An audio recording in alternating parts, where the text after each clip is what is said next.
Welcome to another episode of Bourbon and Data Breaches, where we cover 5 of the most interesting breaches from this last week. I'm Steve. Frank. And Connor. Okay, great. It's a new year. Happy 2025. And a lot has happened already in this year. So let's jump right into it. Starting us off, so you know how AI is supposed to be all smart and futuristic? Well, the Chinese AI startup DeepSeek just deeply screwed up. These guys launched their fancy chatbot, and within days, they also accidentally launched a massive data breach. 1 million records, including software keys, internal chat logs, and even users' private AI conversations, were hanging out online unprotected. So the investigators over at Wiz found an unsecured database and they published their findings. DeepSeek did say they fixed it within an hour, but obviously if you've been anywhere on the internet or really anywhere this last week, you've heard of DeepSeek. They had a lot of positive feedback on their model. They were able to tank the US stock market, but they also have had a data breach. What do you guys think about that? This has been a pretty recent breach, so there's not much known about it. Some people say it's part of a war between AIs. Is that true? Is it false? Who knows? Yeah, I think it's very timely, as you mentioned, Steve. I mean, I think just earlier this week, a very well-known, we'll say, chip manufacturer had a large plummet in the stock market because of DeepSeek, and then now DeepSeek has an incident, so we'll see how that plays out. But yeah, it is very timely from a financial perspective to see this come out. So I wonder what's going on behind the scenes, but very interesting. Curious to see how this continues with kind of that, not only cyber battle, but also kind of the political and financial battle between the AI race. Yeah, you see something like DeepSeek hit the news and it seemed like overnight. And according to them, with only a few $1 million invested, they made a fully working clone, sometimes even better than the ChatGPT. Companies that move really fast often do break things, and security is not always a prime consideration. So unfortunate to see this happen. Also unfortunate if you were doing some things that were slightly unethical with DeepSeek, because those chat logs are now public for everyone to see. All right, story number 2. Story number 2 is the New York Blood Center ransomware attack. So hackers have reached a new level of evil villain behavior. They hacked a blood bank. That's right. The New York Blood Center got hit with ransomware, shutting down blood donations at a time where supplies were already running low. So now not only do hospitals have to worry about getting enough donors, they also have to deal with ransomware attackers who decide to put lives at risk for a Bitcoin payday. We have seen hackers so far in 2025 go after hospitals, and in this instance, a blood center. You can see that they had to cancel a donation drive. If you go to their website, you have a blood emergency and an urgent need for donors. Unfortunately, they can not receive those donations while this ransomware event is occurring. So what do you have to say about that?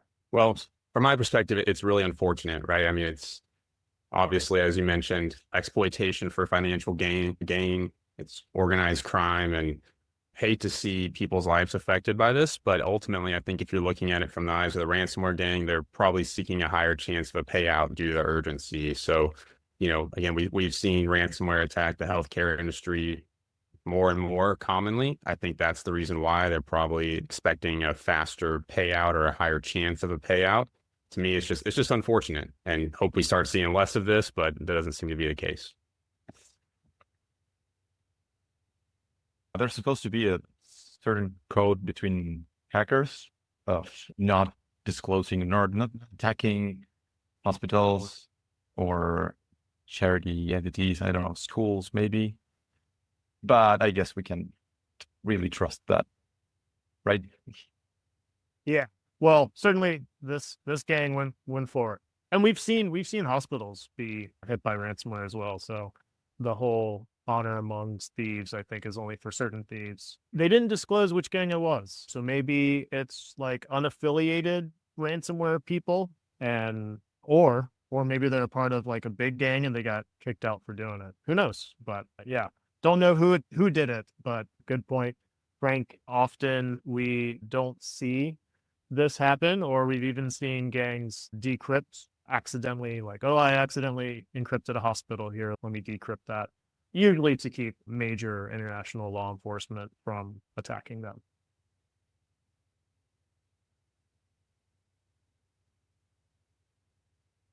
All right, moving on to story number 3. Story number 3. Beerman Robin. I'm not going to say that right. That's how I'm choosing to pronounce it today. Beerman Robin. Imagine being a lawyer, thinking your biggest problem is contracts, only to wake up and realize that you are the one potentially getting sued because your law firm got hacked. That's what happened at Bierman Robin, who just reported a data breach. The details are vague, but this is not what you want to see from your lawyer. So we see some official filings with state of Maine. There's another state they filed with. They gave some just general information about an unauthorized actor gaining access to certain systems, generally in the summer of last year. Not a lot of details there, but unfortunately, we have law firms as a prime target for hacking, given how they often have to have sensitive information about their clients. So Beerman, I'm going to go with Beerman Robin. Going to stick with that pronunciation. I'm sure your pronunciation is better than mine. But law firms have been a big target of hackers. I've also seen recently a big firm which specializes in data breaches. I'm not going to name it, but it is getting pretty common in the, say, industry of criminals. Yeah, and I think that's mostly due to what Steve already said around these law firms have a lot of sensitive information. But another interesting thing from my perspective, and this kind of dives outside of this event a little bit, but just for the law firms in particular, we've seen threat actors and some threat actor groups utilize law firms in other ways to be malicious, like impersonating law firms, sending out invoices that look legitimate but are fraudulent. So it's definitely, again, seeing a large increase in threat actors kind of targeting or utilizing the legal industry for financial gain, which is kind of ironic. Yep. Well, moving on to number 4. Number 4 today is Oppo? Oppo. I'm going to go with Oppo. Chinese smartphone company Oppo got hit with a mysterious data breach in Thailand, and now regulators are forcing them to investigate. What that translates into is, we don't know what happened, but it's bad and it's your fault. Authorities suspect customer transaction data and personal information got exposed, which is not what you want from a phone company. So you can see a little bit of what's going on here. Not a lot of information, but you do see the PC issued an alert. Oppo is one of the world's largest selling phone companies. It looks like they have some nice phones, but unfortunately, they also had a data breach. Yeah, I think I'm not too familiar with Oppo or Oppo, but I think they claim that your phone can survive a drop from a moving car. I'll first just say I wish my phone could do that, but don't think that would work. But yeah, I think again, this is just another situation where I think as individuals, phone is something that is kind of a part of our lives or a part of us now, and it's crazy how much information those things have. So it's curious what kind of information that these hackers got access to. I think it was listed payment details, account credentials, which could lead to bank fraud, SIM swapping, identity theft, et cetera. So definitely one of the, from a consumer standpoint, having the data on your phone compromised is something that it's pretty critical and have a lot of direct impacts on individuals. And with this being a large phone manufacturer, I would assume the boom of this event is pretty large. So we'll see what, if anything, comes out of this investigation that we may or may not see happen. Right. Do you know the firm Oppo? I was thinking about that. I think I do. I used to have OnePlus phones. I don't know if they were related to Oppo in some way or part of the company. But yeah, like Connor said, telephone companies are a big part of our lives, and I'm sure that they keep juicy data for threat actors to exploit. It's a Chinese company, but it's co-developed by Hasselblad. These are not the names I think of when I think of a Chinese cell phone manufacturer. It sounds like Norway. Anyway, if you want, they are currently looking for product ambassadors. So you could be an Oppo product ambassador and maybe help them out a little bit with their data security. All right. And on to story number 5. Story number 5, day trip travel service data leak. Planning your next big vacation? Well, if you use Day Trip, surprise, hackers may know your entire itinerary. The travel service suffered a breach, leaking detailed customer travel records, including VIP clients. So if you're hoping to travel low-key, too bad. Someone might be waiting at your destination with a welcome back hacker target sign. This was originally published by our friends over at Cyber News. One thing that I don't think is always covered when you have a leak like this, sure, you're going to have names, date of birth, payment information. That's all bad, but you also have itinerary.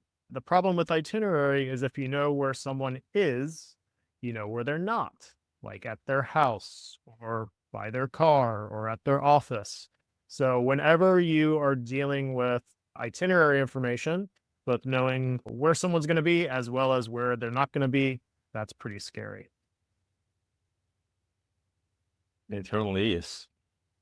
Sounds like a double blade kind of product where it could be really useful to track your places or to know wherever everyone is, but in the wrong hands, it could be scary. I don't think any threat actors would really care where I personally was at. More so in all seriousness, especially when you think about recent events over the last few months, executives have been a little bit on heightened alert. If you consider VIP and clients information being trafficked, there could definitely be some executives included in that, and not safe, not good for threat actors to know, to Steve's point, where they're not, but also especially where they are in these days. So a lot of physical security concerns can definitely directly stem from this breach. So hoping none of that happens, but definitely something that people should be aware of. So they might want to adjust their itineraries offline if they were using Day Trip. Yeah, I think that you bring up a good point about knowing where people are going to be, especially if those people are targeted, if there's political reasons for it. Also, we've seen a series of cyber attacks influence physical attacks. So we have seen, there were a string of home break-ins last year, the year before, because someone got a list of people who had a lot of Bitcoin. And so they would go and do home invasions of people that had cryptocurrency. Cryptocurrency is pretty easy to steal if you are in someone's home. And so this is another concern. It's like, hey, who's traveling? How much are they spending? And maybe there's other data breaches like Park Mobile, where it's like, hey, well, they got a nice car and they're not going to be home. That's it. This has been an episode of Bourbon and Data Breaches. If you liked everything you saw today, please like, comment, and subscribe. If you hated everything you saw today, then you can find it out in the comment section of the site. With that, see you next week.